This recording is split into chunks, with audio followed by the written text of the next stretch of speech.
praising God's Son. I don't need to be anything other than a specialist son. I don't have to be anyone other than the birth of two souls in one. Part of where I'm going is knowing where I'm coming from. And I don't want to be anything other than what I've been trying to be lately. All I have to do is think of me and I've peace of mind. I'm tired of looking around rooms, wondering what I gotta do or who I'm supposed to be. And I don't want to be anything other than me.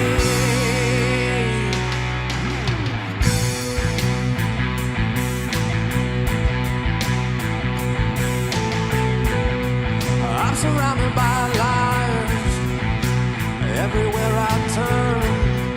I'm surrounded by imposters everywhere I turn.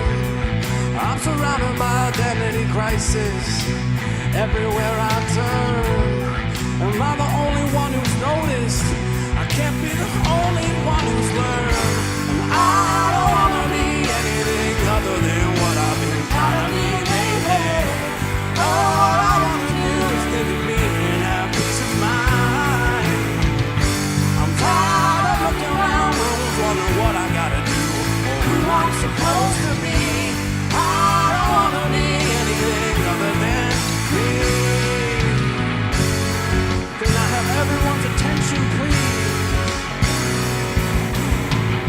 You're not like this and that. You're gonna have to leave. I came from the mountain, across the creation. My whole situation made from clay and stone. And now I'm telling everybody I don't want to be anything other than what I've been trying to be lately. All I have to do is think of me and have peace of mind. Tired of looking around, wondering what I gotta do, who I'm supposed to be. I don't want to be anything other than me. I don't want to be, yeah. I don't want to be, oh, I don't want to be.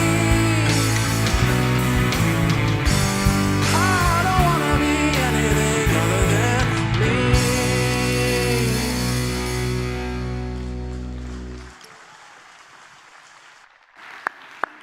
Well, good morning, everybody. Good morning and welcome to church today. Welcome to Forest City Community Church. What a great song to kick us off this morning. Any One Tree Hill fans in the room, you're like, yeah, bring me back. I just showed my age on that one, I know. But yeah, that song reminds me of that show. But it's a great song, right? And it's this song that the lyrics are longing for sincerity, right? I don't want to be anything other than me. I don't want to be anything other than who I am. I'm tired of the imposters and the fake people around me. I just want to be me. And so that's what we're talking about today as we continue in our series, Everyday Heroes. We're looking at a young leader, a young disciple of Jesus named Timothy today who longed for those same things in his life. He longed to have a life of sincerity. And there's so much that we can learn from him in our lives today. Excited to continue in the series. It's also Camp Sunday today. We had kids camp this past week, and it was an amazing, amazing week. Over 200 kids running around this place. If you see any candy in your seats, apologies. But it was a great week, and so we're going to continue on with our service. Why don't we stand up? We'll do some singing together this morning. Hey, what's up? It's Camp Sunday. Yeah. Are you forgetting something? It's Camp Sunday. Are you ready to lead the camp worship song? No. I mean, you look like you're ready. I mean, yes, but Dutch guys don't know how to dance, so I need some help. I don't know the actions either, so I think we need some help. All right, we need Is some that help. okay? We can get So some we're going helpers to in call here? the Adventureland music team out, and actually they're going to lead us in one of the songs they've been doing all week. And I'm getting out of here. And you get out of All here, right. because nobody wants to see or hear that. So, Adventureland music team, come on out. Everyone give them a hand. We're also going to invite some special guests from Adventureland. Kids, come on out. They've been working on the song all week. It's an awesome song. We're going to sing it. They're going to do all the actions. You guys are going to try to follow along. We're going to clap, probably. So if you can clap, you should clap. All right. Are you guys ready? All right, hit it.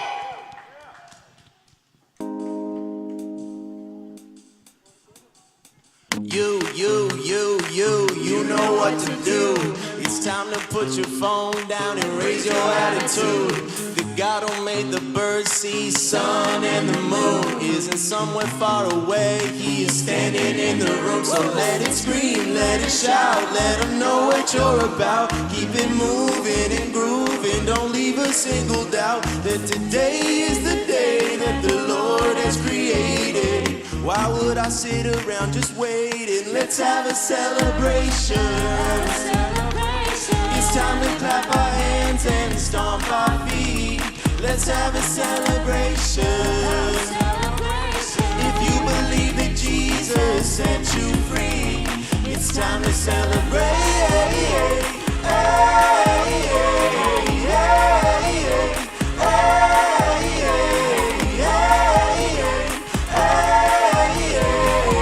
Don't sit there waiting, let's have a celebration. Me, I need less of me. Father, Son, and Spirit, that's who I call G.O.D. I used to be a blind man until you let me see that who the Son sets free, you said, is truly free indeed. So let it scream, let it shout, let them know what you're about. Keep it moving and grooving, don't leave a single doubt that today is the day that the Lord has created. Why would I sit around just waiting? Let's have a celebration.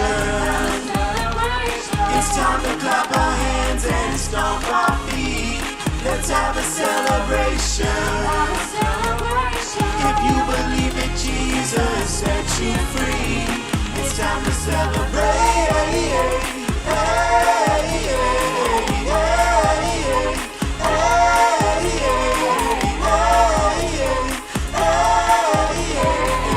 Don't sit there waiting, let's have a celebration. It's time to clap our hands and stomp our feet. Let's have a celebration. If you believe that Jesus set you free, it's time to celebrate.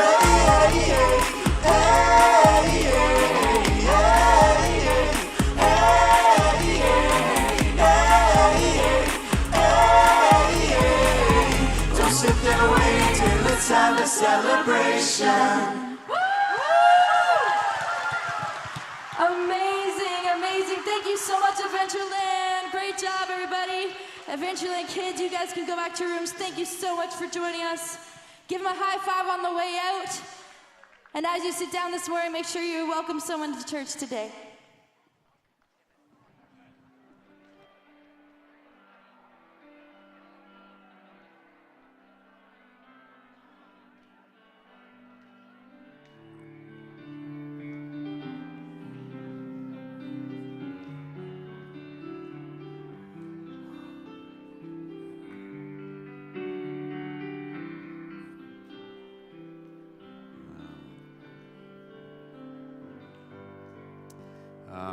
Amazing. You know, I was looking out in the room and I was watching for the choreography out there. Pretty bad. Yeah. Pretty bad for most of us, I know. But up here, amazing. So Lauren, yes, and yes. So some of you remember we introduced Lauren as our new kids director about a month or two ago, and so you've been, I can't even believe you're here today because of the week you've had. Coffee. So what was, tell us a little highlight or two of this week. So many good things happened. First of all, the very first day, coming in, all of these kids on stage, they were here before me. They showed up at 7:30 to do their practice, and then they were here every day of the week at 7:30 to make sure they were ready to lead all those other campers. So I almost cried the first day because I was like, look how dedicated they are. They're so beautiful. So that was amazing. We were talking about loving like Jesus, and one of the days we were talking about prayer. And I was encouraging them. I said, oh my goodness, like prayer is powerful, prayer is amazing, but when kids pray, there's something extra special about when kids pray. I was letting them know, like, your faith is so powerful and it can be so strong and you guys can change the world. And we were talking about that. And then after, one of the campers came up and asked to pray with me. And that was really, really special. And she brought her leader over. So while they were leaving the room, leaving the small group time, just the three of us holding hands and praying. So that was really cool. I think there was a lot of fun, a lot of chaos, and then some really cool moments just making sure they understood the love of Jesus and how to love other people. So hopefully this has an eternal impact for some of them. Oh, so good. Now, you've also got like a recap video or something, so we can kind of all experience a little bit of what happened. Just a taste. Okay. Yeah, Aiden put together a great video just to kind of sum up our week, and I think you're going to love it. Okay, let's go.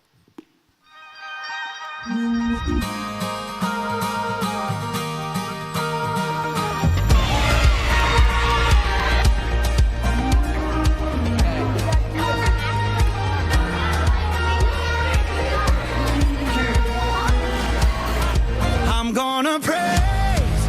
gonna praise. I praise the mountain moving, body raising, breaker of chains. Gonna praise. I'm gonna praise. I praise the heaven seated, undefeated, highest of names. That's who I praise. Hey, that's who I praise. That's who I praise. I wanna give like Mary. I wanna break my vase. I wanna sleep like Daniel, even in Orion's cave. I'm gonna get that promise, just like Jericho. Yeah, I know what'll make it fall. I'm gonna praise. I'm gonna praise. I praise the mountain moving, body raising, breaker of chains. Gonna praise. I'm gonna praise. I praise the heaven seated, undefeated, highest of names. That's who I praise. Hey, I praise the God who's proven He can do impossible things. That's who I praise. Hey, that's who I praise. That's who I praise. He is the Lion of Judah. He is the Lamb that was slain. The only one who's worthy, worthy, worthy of all of His names. That's who I praise. So I'm gonna praise. I praise the mountain moving, body raising, breaker of chains. Gonna praise. I'm gonna praise. I praise the heaven seated, undefeated, highest of names. That's who I praise. Hey, I praise the God who's proven He can do impossible things. That's who I praise. Hey, that's who I praise. That's who I praise. That's who I praise. That's who I praise. I wanna love like Jesus, that kind of grace. I wanna live like I've got no more precious time to waste. I'm gonna give Him glory with all my things, 'cause there's no greater, stronger, higher name, and that's who I praise.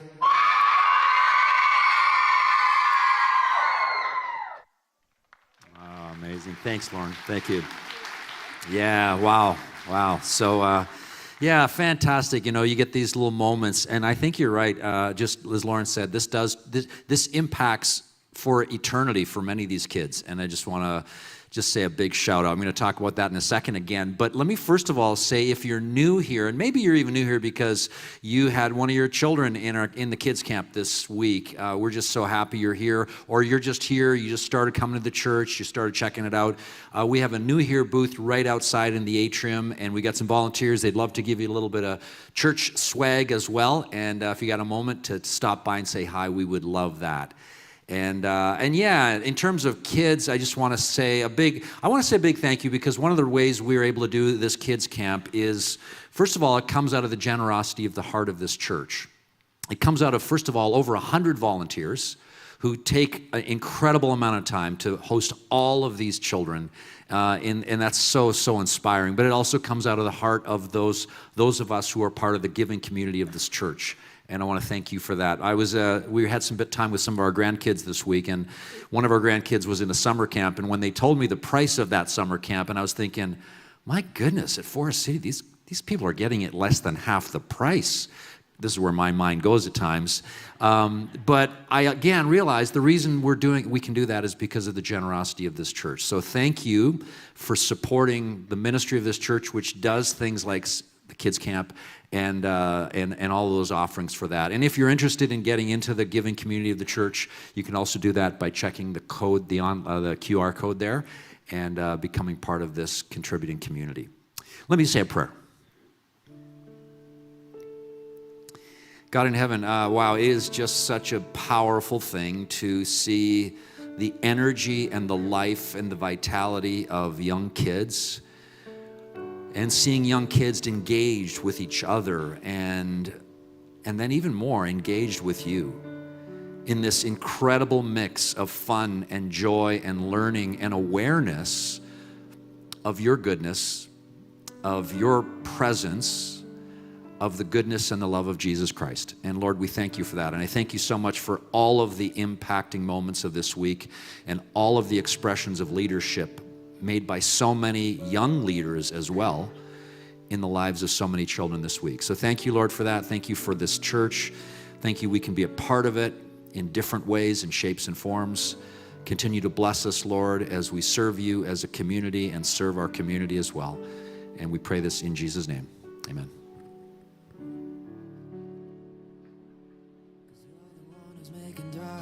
Come to life. You're the light I put my trust in. Every word you say is gonna come true. You will lead me to the promised land. Everything you say is gonna happen, even though I haven't seen it yet. I will build a boat in the sand where they say it never rains. I will stand up in faith. I'll do anything it takes with you in my sails. Your love never fails or fades. I'll build a boat in the desert place, and when the flood and the water starts to rise, yeah, I'll ride the storm, 'cause I got you by my side. With you in my sails, your love never fails or fades. I'll build a boat, so let it rain. You're the map, you're my compass. You help me navigate the currents under me. Take the lead, I surrender. Every word you say is gonna come true. You will lead me to the promised land.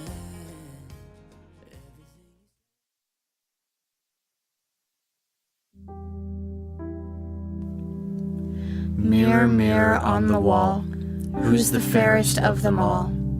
Ever since I was small, I've been wondering.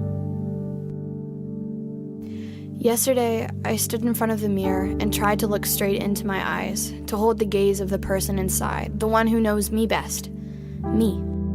1, 2, 3 seconds I lasted till I saw my crooked nose and nerdy glasses, the freckles splayed across my face. I felt this taste on my tongue of not quite rightness. Yesterday I watched a show about a guy who saves the world, gets the girl, he's cool, talks smooth, and has the moves. You know the type, the hype, the guy every girl wants to love and every boy wants to be. I tried to pump up the strength, the swagger to copy his moves, but I just felt small and weird, and all this proves what I knew all along. My not-so-rightness is so wrong. Mirror, mirror on the wall, who's the cherished one of all? Ever since I was small, I've been wondering. Yesterday, I asked myself, what do I need? More proteins, more greens, or yoga? It seems all of these things might help to get me in the jeans this world wants me to wear. But as I stood there, seeing weakness where there should be strength, clumsiness where there should be grace, I felt shame wash my face and I turned away. Who could love me like this? When my not quite rightness shouts loud, putting up a fight, and wins every night. Yesterday I lost my pride.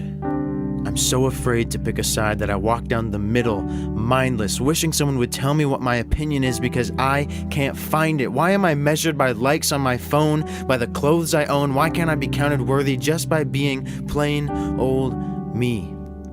But then again, how can I? When my not quite rightness shines with a brightness that blinds. Mirror, mirror on the wall, do you see me at all? Ever since I was small, I've been wondering. Today, I woke up and just crawled, scared of what would be hatefully scrawled across my reflection this time. Convincing my mind it's not real. What they say, what they want, what they feel, I'll stuff it down this time. I forced my chin to stop shaking. Forced my fists to unclench. My heart to stop faking. I forced my eyes to look at me. To hold my gaze. To really see. 1, 2, 3. Don't look away. Not today. Don't turn. Don't sway. Just stay. 1, 2, 3. Don't give ear to the voices you hear. Don't let them cheer. Not today. Just stay. 1, 2, 3.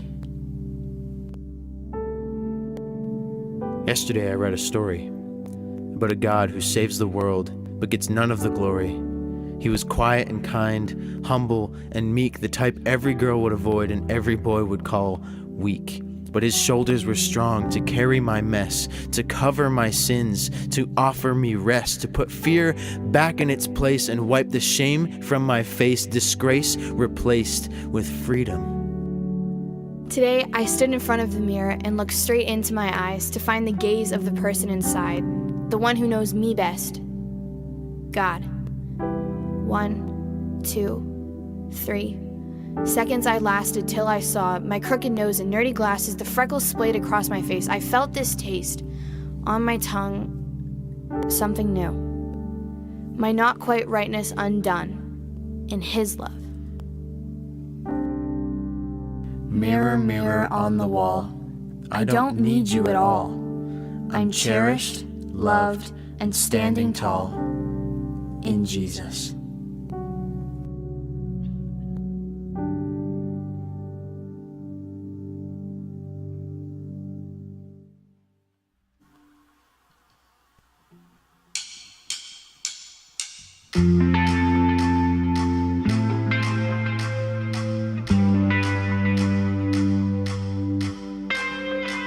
Last night I laid awake in bed, can't shake the lights up in my head. I was scrolling instead of sleeping. 1,000 faces in my head, how could I measure up to them? And in that moment, I was weeping. I don't know if I've ever felt more alone. I don't know if I've ever felt really known. This is a song to remind me we've all got some broken we're hiding. None of us are okay. We all fall, we all break. And this is a song to remind me to let the light in.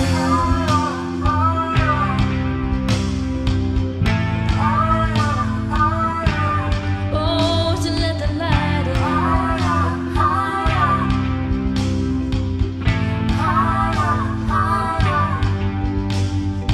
I need you to look me in the eye, tell me that you're not always fine. 'Cause on the surface, it's picture perfect.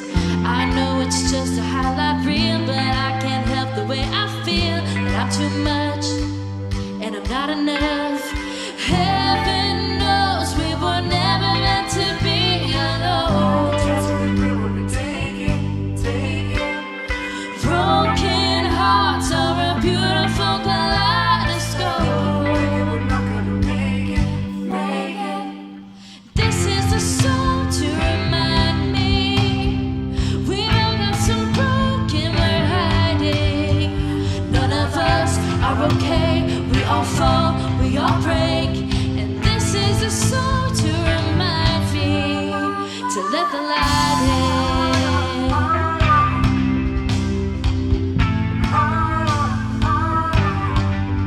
To let the light in.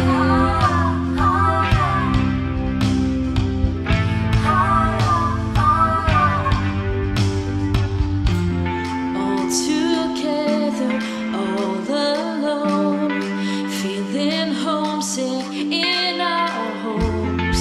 Take a step, I'll take 1, 2, I'll reach for you.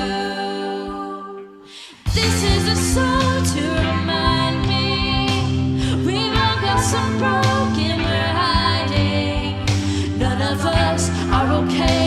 all fall, we all break. And this is a song to remind me. And this is a song to remind me. We all got some broken, we're hiding. None of us are okay. We all fall, we all break. And this is a song to remind me to let the light in.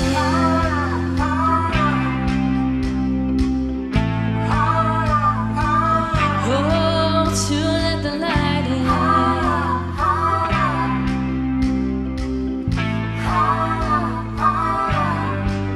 So let the light in.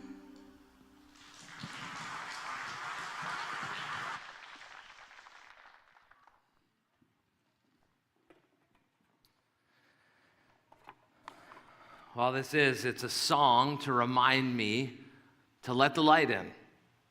It's a song that reminds me that we've all got some broken that we're hiding. And so let me ask you today, Central Campus, East Campus, online community, what broken are you hiding in your life today?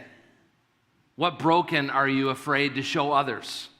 What masks are you tempted to sometimes wear that keep people from seeing the real you? As the song we just listened to together asked, if we had the chance to be real, would we take it? Are we bold enough to be authentic, bold enough to be real, bold enough to reveal our true selves to the world and to the people around us? It's a song to remind all of us to let the light in. Because broken hearts are a beautiful kaleidoscope that help us to see God and His goodness and His grace and His love so much more clearly. It's an amazing song, especially for today on Camp Sunday at Forest City Community Church. And as we continue in our Everyday Hero series, where we're taking a look today at a younger leader of the faith, an apprentice of the Apostle Paul, a man named Timothy, to whom Paul wrote these important words. He said, "Don't let anyone think less of you because you are young. Be an example to all believers in what you say, in the way you live, in your love, in your faith, and in your purity." I love these words, especially as a dad, because I want my kids to be an example to others. I want them to be real, authentic, especially around their non-Christian friends, because I want other kids to see Jesus in the way that my kids live. I want others to see my kids live it out. I'm going to brag about my kid for a minute. Sorry, I'm going to brag about my kid for a second. My oldest, Ethan, he had 4 of his friends over last week. They were all playing baseball in the backyard, swimming in the pool, and we were getting ready to eat. And Kayla and I are prepping dinner, and the boys, we call up all the kids. They come up to the deck, and these boys that are visiting at our house, as soon as the food hits the table, they're like inhaling it, right? They're doing what young growing boys do. And Ethan's sitting there, and he looks at me, and he looks at Kayla, and he says, "But we haven't prayed yet. We haven't prayed yet." And we're like, "You're right, bud. We haven't prayed yet. Do you want to pray with us for us before we eat?" And Ethan says, "Sure." And then here is my son, praying to God, thanking Him for his food, but then also thanking Him for a great day with his friends, 3 of 4 of which don't go to church, sitting right there with us. And I've got to say, I was so proud in that moment. So proud. Not the bad proud that the Bible talks about, like to avoid, the good proud. The good proud. Now, I wish I could say that this was all because of Kayla and I and our great parenting, but that wouldn't be true, because this is also a reminder for me today of how incredibly important our kids ministry is here at Forest City Community Church. What our kids ministry does, what our kids camp does, what our leaders do for the lives of the next generation here, it's all just so, so important in helping kids, my own kids included, to grow in a relationship with Jesus. And so I just want to take a second here to say thank you. Thank you to all of you who serve in our kids ministry. Thank you again to everyone who helped make Kids Camp happen here at this church this week. You may not realize it, but the things that you do here are helping the next generation of Jesus followers be authentic in their faith. It's so, so, so important. Back to what Paul says to Timothy. Paul writes, "Don't let anyone think less of you because you're young. Be an example to all believers in what you say, in the way you live, in how you love, in your faith, and in your purity." Such amazing advice, right? The Apostle Paul, he's an amazing hero. He's a giant of the Christian faith. If you don't know a whole lot about Paul, let me just say this. He didn't start out as a Jesus follower. Originally, he was a persecutor of Jesus followers. He had many of them killed as he and as others tried to stop the early Christian movement. But then Paul has a powerful conversion moment. He meets the risen Jesus on the road to Damascus, and he becomes such an important person to Christianity. Paul would travel all around the region to preach about Jesus, and he would come to write a big portion of the New Testament that we have today. As Paul traveled all around the region to tell people about Jesus, he would meet all kinds of new people. Now, I don't know if you would call yourself an extrovert or not, but I would love this. I would love this, traveling all around the world, getting to meet other Jesus followers in new places. Paul does this, and as he does, he eventually meets a young man named Timothy, and he's so inspired by Timothy that he asks him to join him and his other followers in spreading the good news about Jesus and his resurrection. Check this out. This is when they meet. Acts chapter 16 records this. Paul went first to Derbe and then to Lystra, where there was a young disciple named Timothy. His mother was a Jewish believer, but his father was a Greek. Timothy was well thought of by the believers in Lystra and Iconium, so Paul wanted him to join them on their journey. In deference to the Jews of the area, he, Paul, arranged for Timothy to be circumcised before they left, for everyone knew that his father was a Greek. Then they went from town to town, instructing the believers to follow the decisions made by the apostles and elders in Jerusalem, and so the churches were strengthened in their faith and grew larger every day. It's here that we're introduced to the everyday hero that we're talking about today, Timothy. And when Paul meets him, Timothy is living in a place called Lystra. Here's a map of Paul's first and second missionary journeys, and Lystra is located here in modern-day Turkey. Now, we don't know a whole lot about Timothy's childhood, but we do know that his mom was Jewish and that his dad was Greek. We may not realize this at first pass, but this likely would have led to a pretty complicated childhood for Timothy. There are a lot of scholars out there who believe that Timothy's father left him pretty early in his life. And being half Greek and uncircumcised, Timothy wouldn't have been allowed to go into the synagogue where his mother worshiped. This basically left him on the outside of both societal groups. It says here that the Jesus followers, the early believers, thought well of him, but the Jews rejected Timothy as a Greek Gentile, and the Greeks wouldn't receive him either because they figured that he was Jewish, like his mother. I don't know if you've ever felt the sting before of feeling like you don't belong. You know, the drama video really hit at this today. But I can imagine that every day Timothy felt the insecurities and the pressures that came with being unwanted. It's possible that Timothy wrestled a little bit with an identity crisis. Right? He probably asked himself things like, who am I? Why am I even here? Who are my people? Have you ever wondered that before in your life, yourself? I know I have. When I was a kid, I was bullied by my peers. I didn't feel like I belonged. And it wasn't until I realized who I truly am in Jesus that I found my place and found my people. Maybe you'd say that you can relate to that in your own life too. I imagine it played pretty similarly for Timothy. When he met Paul, amazing things started happening for Timothy. Paul had gained a pretty good reputation by this point, and he says, Timothy, I want you to come with me. I want you to be my apprentice. I want you to come with us. I want you to follow me, learn from me, because I think you can do amazing things to help spread the good news about Jesus. I see amazing things in you, and I want you to come with me. Paul helps Timothy solve his identity crisis. He says, do you know who you are, Timothy? I'll tell you, you're a permanent fixture in my heart. I want you to come with me. I want you on my team. As we see here in Acts 16, Paul has Timothy circumcised so that the Jewish believers will accept him. But he also knows that Timothy can have a big influence in reaching non-Jewish people with the gospel too, because he's one of them. Paul sees something amazing in Timothy, things that probably Timothy didn't even see in himself. So eventually, Paul and Timothy and the others are heading from Ephesus to Macedonia, and amazingly, Paul asked Timothy to stay in Ephesus to help lead the church there. We know this from Paul's first letter to Timothy, where he says, when I left for Macedonia, I urged you, Timothy, to stay there in Ephesus and stop those whose teaching is contrary to the truth. Don't let them waste their time in endless discussion of myths and spiritual pedigrees. These things only lead to meaningless speculations, which don't help people to live a life of faith in God. Paul says, Timothy, I trust you. I trust you to lead the people in truth. And this is why I need you to stay here in Ephesus. Teach these people the truth.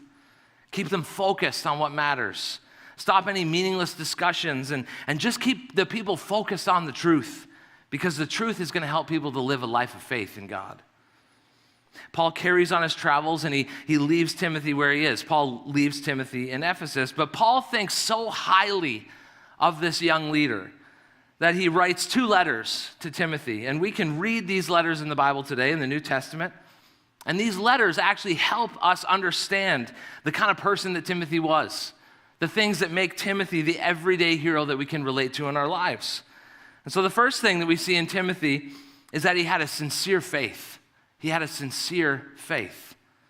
I love what Paul writes to Timothy in his second letter. Look at this with me. Timothy, I thank God for you, the God I serve with a clear conscience, just as my ancestors did. Night and day, I constantly remember you in my prayers. I long to see you again, Timothy, for I remember your tears as we parted. And I will be filled with joy when we're together again. I remember your sincere faith. For you share the faith that first filled your grandmother Lois and your mother Eunice. And I know, Timothy, that same faith continues strong in you. I love this. Paul says, Timothy, I remember your sincere faith. The faith that your grandmother Lois and your mother Eunice had first. I know you've got that sincere, genuine, true faith yourself, and it's amazing. It's inspiring to me. And it's going to lead you to do some great things for Christ in this world. I want to talk more about this sincere faith in Timothy. And as I do, I want you to take notice here that Paul isn't talking about how important he was in Timothy's faith formation. Paul doesn't say, Timothy, don't forget all the things that I helped form in you. No, what does he write? Paul is writing here about the influence of Timothy's grandmother and his mother and the influence that they had on the development of his faith. And I think it's important for us to understand, especially those of us who are parents today, to understand that faith formation, the building of a genuine, sincere faith like this in our kids, it always starts at home. It always starts at home. It's true, our kids' ministry, our kids' camp, it's amazing. And what they experience in there on Sunday mornings and on camp week, super, super important in helping form faith for the next generation. But we get them one at us every 7 days, and that's if you come to church every week, which you should. You, the parents, the grandparents, the aunts, the uncles, you have such an important role to play in the faith lives of your kids and your grandkids. You've got the most important role. Your kids are looking to you to set the example. If you're not living your faith out, living it out 7 days a week, 52 weeks of the year at home, your kids are going to pick up on that. Faith formation always starts at home. What else should we talk about here? Paul says, Timothy, I'm reminded of your sincere faith. Sincere faith is difficult to define. If I had to try, I'd say that it's living it out. It's looking to Jesus and modeling how we live after how he lived. It's having Jesus at the center of everything that we do. All heart, no pretending. The word sincere here that Paul uses is related to the word hypocrite. It literally has the opposite meaning of sincere. The Greek word is anupokritos. It's hypocrite with a negating prefix on the front of it. The an is a prefix that's similar in meaning to our English prefix anti, okay? Timothy's faith, according to Paul, was anti-hypocritical. Paul was saying, Timothy, I'm reminded of your non-hypocritical faith. You're no actor. You're no pretender. Your faith is sincere. Your faith is authentic. And Paul says, Timothy, that kind of faith moves me. It moves my heart. Even as I sit here in this Roman prison far away, I saw this kind of real, honest faith in your grandmother and your mother, and I know that it'll stay with you all of your days. Timothy was the unhypocrite. His faith was sincere. It's a huge part of what makes Timothy this everyday hero that we can learn from and relate to. Hypocrisy was a big deal in this day. It was something that drove Jesus crazy too. I mean, Jesus would call this out in the Pharisees all the time. He'd see how the religious leaders of the day, the followers of God, and how they were supposed to be wonderful examples for the Jewish people, but they were acting. They were fixated on getting people to look at them as the example. They wanted people to see them for how wonderfully devoted they were. Here's the thing though, they weren't all that interested in actually living out their faith as they were in having onlookers credit them with those qualities. Their lives weren't about pointing people to the goodness of God. Their lives were actually about collecting the accolades of humans. Have you ever been there before? Tempted to live for the accolades of others? I've been there. As I was writing this talk earlier this week, I remembered something that happened to me when I was a university student one summer when I worked for my dad's lawn care business. It was a great summer job, got lots of hours out in the sun, lots of exercise, walking around all day, and let's face it, being the boss's son was pretty cool. It had its perks. He didn't show favoritism, at least in front of the others, but it always seemed like I got the nicest routes in London to work in. The secretary at the time, she had this thing. Every time a customer called in to say that they were so happy with the service that got done on their lawn, the guy or the girl who did the work there would get a gold star. They'd get a gold star for doing a great job hung up in the office window. Well, one month, this seemed to be happening quite regularly. Okay, we'd go out for the day. When we got back, there'd be a gold star just like this hanging in the shop window for one of the employees doing some great work that day.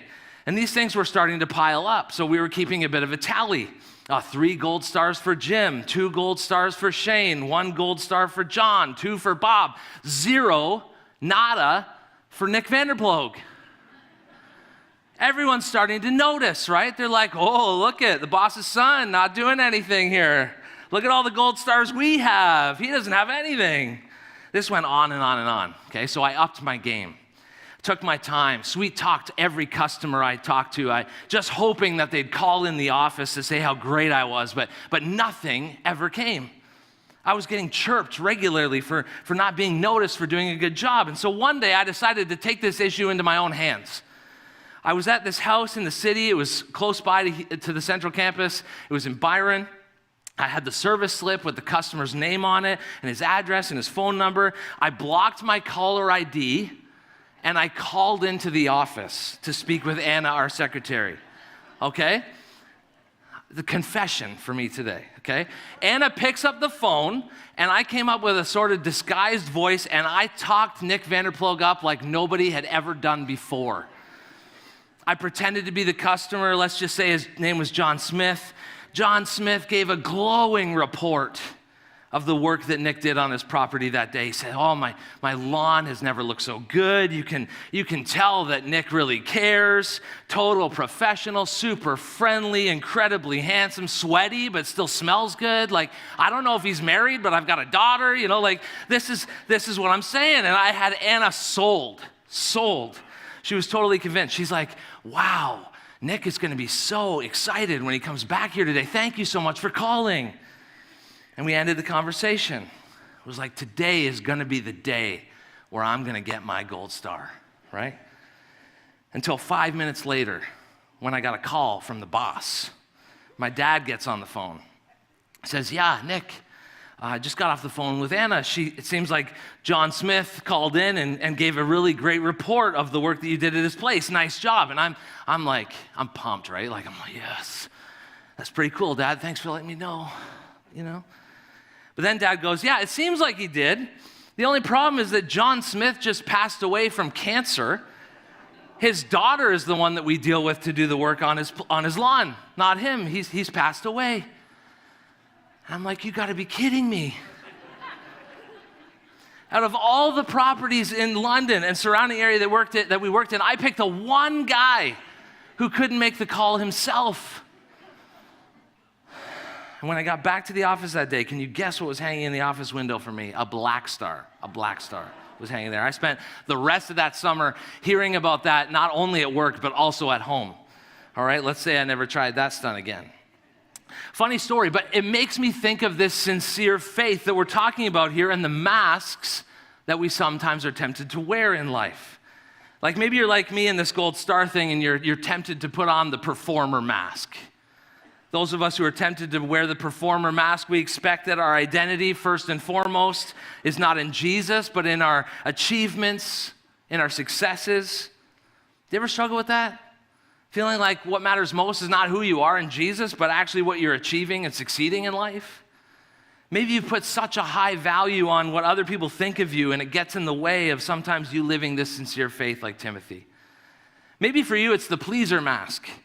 Maybe you'd say that you sometimes struggle with people pleasing. You don't tell people what you really think or what you really believe. You tell them what you think they want to hear so that you'll be accepted and loved by others. Maybe it's people pleasing that gets in the way of you living out this sincere faith like Timothy. Maybe you don't tell others you're going to church because you're afraid of what they might think or how they might treat you. Maybe for you, it's the perfecter mask. Maybe you'd say this is you. You're terrified of being wrong, and so you put up this image of someone who always has to be right, who's always right. And maybe this leads you to forever be defending your answer, even when it's clearly wrong. And when it's proven to be wrong, you get defensive. You claim it wasn't your fault. Someone else is always to blame. You'd never make that kind of mistake. Maybe it's not any of those. Maybe your mask is the pretender mask. Someone asks you, hey, have you seen that movie? And you're tempted to say, oh, yeah, it was awesome. Even though you haven't seen it. Yeah, that actor's so good. Love that guy. What's his name again? Oh, yeah, so great. Love his movies. You pretend you're something you're not, and so you'll be accepted and loved by people around you. I don't know how many of you today are tennis fans. Anybody tennis fan? Like 3 of us. Awesome. All right, 3 of us are tennis fans. This is Andre Agassi. And he was a tennis superstar back in the 90s. This picture doesn't fully capture how much swagger this guy had. Gold earrings, gold chain, Nikes with a hit of bright fuchsia before colorful shoes were a thing. Canon paid him millions and millions of dollars to promote a new camera called the Rebel, because that's what Agassi was. He was a rebel to the tennis world. And the slogan for that marketing campaign was, "Image is everything." In his autobiography that came out just a number of years ago called Open, Agassi opens up about how this iconic flowing hair and how it was actually a wig. This was his signature feature, but it was fake. What do you do when image is everything and you're going prematurely bald? If you're Andre Agassi, you put on a wig and you pretend you've got a full head of long hair. I don't know what kind of masks you're tempted to wear in your life sometimes, but we've got to drop the disguises. Our everyday hero, Timothy, he didn't struggle with this. He didn't struggle with hypocrisy. He had an unhypocritical, sincere faith. He knew where his identity was found. It was found in Jesus, and he lived that faith out in a real, true, genuine way. No pretending, no faking it. Here's what else makes Timothy an everyday hero. He had a sincere faith, but he also had a growing faith. He had a growing faith. I love what Paul writes next to Timothy. He says, and I know that same faith continues strong in you. This is why I remind you to fan into flames the spiritual gift God gave you when I laid my hands on you. For God has not given us a spirit of fear and timidity, but of power, love, and self-discipline. Such a good image, I think. Fan into flames the spiritual gift God gave you. We all need this reminder. Keep fanning the flames. Keep growing in faith. Reminds me of one of my favorite TV show still to this day is the show Survivor. Any Survivor people out there? Yes, okay, more than tennis. Good to see you got good taste. I love Survivor. I would love to go on Survivor. I got to tell you, I would love to do it. I think I could do it. The social part of the game, making connections with people, I would love that part. It's just every other part of the game that I'd struggle with, right? Winning challenges, living without food and coffee, dealing with all the bugs, sleeping on bamboo. Let's just say this, it'd be a win if I wasn't the first one voted off that island. It's a great show, though. If you've watched it, you know that to get into the final 3, you have to win a fire-making challenge. The contestants are given a few fire-making supplies, and they've got to use the flint and the kindling and the husks to make a fire that will burn through a string that's held at a certain height. Oftentimes, the fire isn't growing the way that it should enough to defeat the other person, And so the contestants will have to blow onto the flame or start to fan it a bit to help the fire grow in size. This is what Paul's encouraging Timothy to do here. He says, keep fanning the flame. Keep on growing. Paul says, Timothy, you've got some amazing spiritual gifts from God. Keep fanning those things. Keep growing in these gifts because God's going to use you and your gifts and to impact others around you in powerful ways. Here's the thing. Timothy was an everyday hero, not a superhero, and he was far from perfect. Scholars believe that at the time of Paul's letter to Timothy, he'd received reports that Timothy was struggling a little bit with a lack of confidence, and it was affecting his ability to lead. It's believed that those around him were even starting to call him Timid Timothy. This is why Paul reminds him in this letter, for God has not given us a spirit of fear and timidity, but of power, love, and self-discipline. Maybe you're like Timothy and you need this reminder today. God has given you his power. He's given you his love. He's given you his self-discipline. These things allow us to keep growing, to keep trusting, to keep becoming more like Jesus in our lives. Keep fanning that flame. Maybe you're somebody who attended Alpha, and while you were there in Alpha, you felt alive, powerful, like you felt like nothing could tear you down. You felt like your faith was on fire, but maybe some time has wrapped up since you were in Alpha, and you're feeling a little bit stalled in your faith. You're coming on Sundays, you're watching online, super important. But let me ask you, what else can you do in your life to keep growing, to keep that fire burning inside of you? If you want to have a growing faith like Timothy, you've got to keep taking steps towards God in your life. So what are you going to do? Maybe you're going to join a village here at Forest City. You're going to get connected to other people who are also trying to grow in their faith and become more like Jesus. Or maybe you're going to step up and join a serving team, right? Maybe you've been thinking about this for a while. You've just never made that step to get involved. Maybe that's what you need to do to grow in your faith. You need to be more directly involved in what God is doing here at this church. Or maybe it's actually starting things like daily prayer, daily Bible reading at home. Maybe you've never really done that, and maybe that's what you need to do to continue to grow in your faith. Sometimes we need these reminders in our life, like Timothy did. And it's how we respond to these reminders that reveal if we've got the everyday hero in us. Timothy kept showing up. He kept fanning that flame. He kept being led by Paul, led by Jesus, and helping others become followers. Let's talk about one more thing here that makes Timothy an everyday hero as we get ready to close. Timothy was a faithful finisher. He was a faithful finisher. One of the other letters that Paul wrote in the New Testament was to the church in Philippi. And in this letter, Paul again writes about Timothy. Let's see what he says to the Philippians. Paul writes, "If the Lord is willing, I hope to send Timothy to you soon for a visit. Then he can cheer me up by telling me how you're getting along. I have no one else like Timothy who genuinely cares about your welfare. All the others only care for themselves and not for what matters in Jesus Christ. But you know how Timothy has proved himself. Like a son with his father, he has served me in preaching the good news." Again, we see here how sincere, how genuine Timothy was. Paul says, I've got no one else like him. I've got no one else like Timothy. He cares about what matters. Timothy was faithful. He was a faithful finisher. He stayed true to his calling in life. When others around him and Paul quit or walked away, Timothy stayed true to their mission. See, Timothy's strength, it wasn't in preaching sermons or in writing letters like Paul that made the headlines. Timothy's strength was his consistency. He kept showing up. He stayed faithful when others quit. He kept on serving when others sought comfort. And so many churches, so many people were impacted, drawn to Jesus because of Timothy's faithfulness. According to church tradition, like Paul, it's believed that Timothy was martyred for his faith in Ephesus, stoned to death around the year 97 AD, because he refused to participate in the pagan rituals of the day.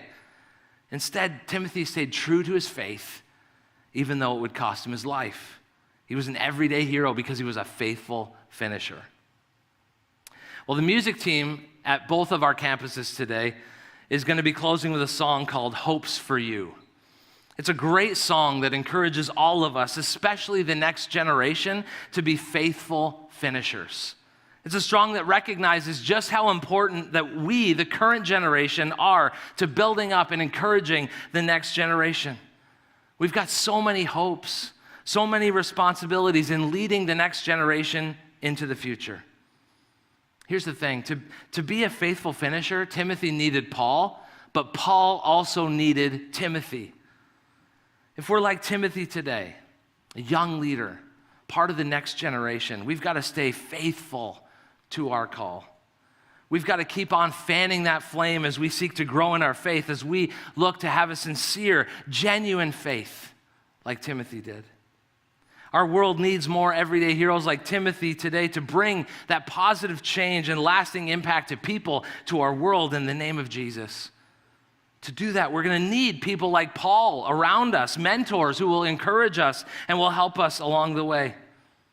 And if that's us, if we're like Paul today, part of the previous generation, we've got to be the kind of people who are always looking out for the next generation, because it's not about us, it's about what's next. We've got to keep encouraging, keep reminding, keep empowering the next generation to keep going, to stay true to the faith, to keep growing, to keep serving, as Paul encouraged Timothy. If you're a parent today, or you're a leader in Adventureland or in Forest City Students, or you're a coach, keep showing up. Keep encouraging, keep reminding, keep leading and empowering the next generation in faith. Remember that faith formation always starts at home, but that the rest of us have a role to play in leading the next generation in faith too. If you're a parent here today, we need you. If you're a mentor or a leader here, we need you too. We need the Timothys, we need the Pauls. The future is so bright, so encouraging, so exciting here at Forest City. God is up to some amazing things in this church and in the lives of so many people in our city and our region. This church has been around for more than 32 years, and I can't wait to see what's coming next. And no matter if you are like Timothy or if you're like Paul, I'm just so glad that you're part of this thing with me, because God knows we need you.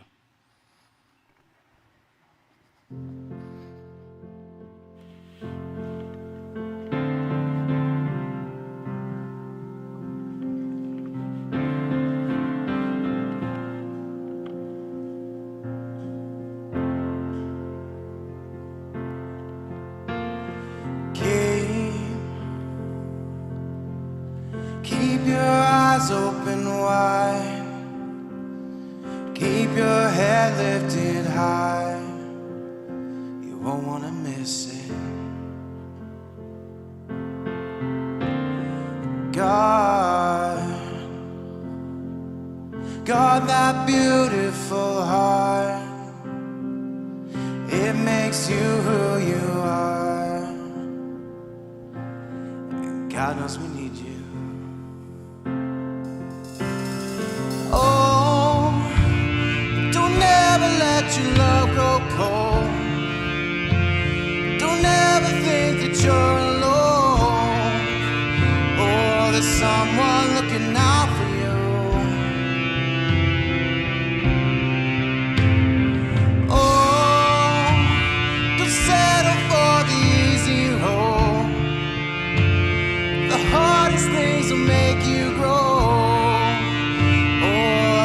So many hopes for you.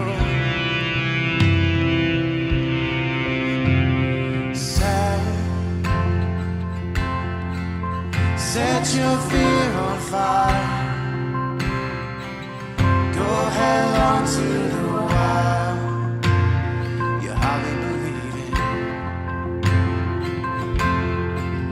Oh, and run like you're made of the wind, like you're weightless again. Going through freedom.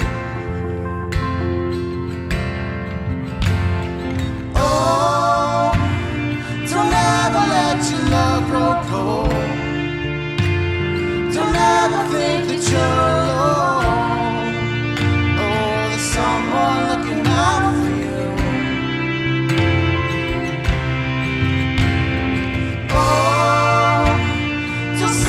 For the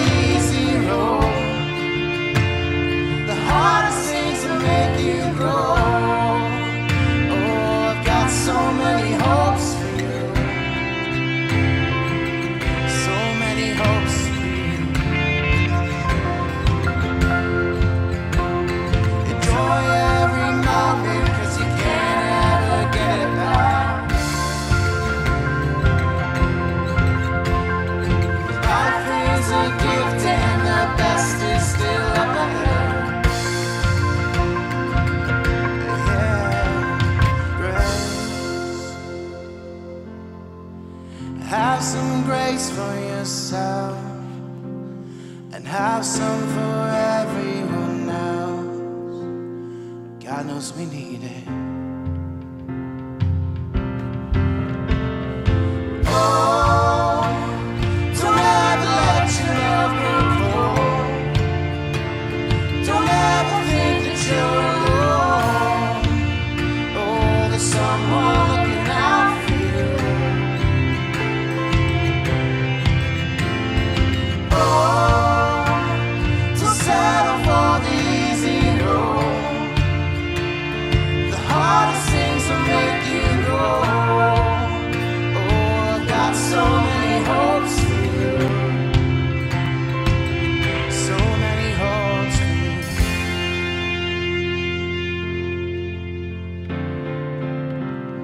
So many hopes for you.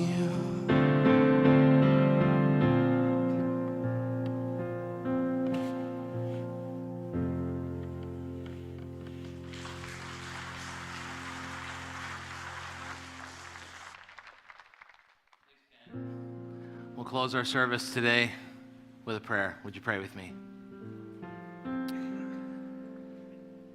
God, thank you for the words of this song. And this reminder, Jesus, that no matter who we are, we've got you, and you're looking out for us. And you have so many hopes for us. No matter who we are, no matter what age we are, God, you've got plans. You've got hopes. You've got amazing things in store. And we can just turn to you, Jesus, to figure out what those are as we live out our faith. God, thank you for this reminder, too, of Timothy and Paul and their relationship. And God, the importance of mentorship and being a spiritual friend to others. Not only our own generation, but the previous generation or the next generation, God, we all have a role to play in your kingdom work in this world and in our city and in our region. So thank you for this reminder today. May we understand, no matter who we are, that we all have a role to play in helping the next generation of faith grow. And no matter if we find ourselves in the previous generation or the next generation, God, may we continue to strive for a sincere faith and a growing faith as we seek to be faithful finishers, just like Timothy. Thank you, God, for this church. Thank you for everyone here. Be with us as we go. We pray all these things, Jesus, in your name. Amen. Have a great rest of your weekend. See you next Sunday.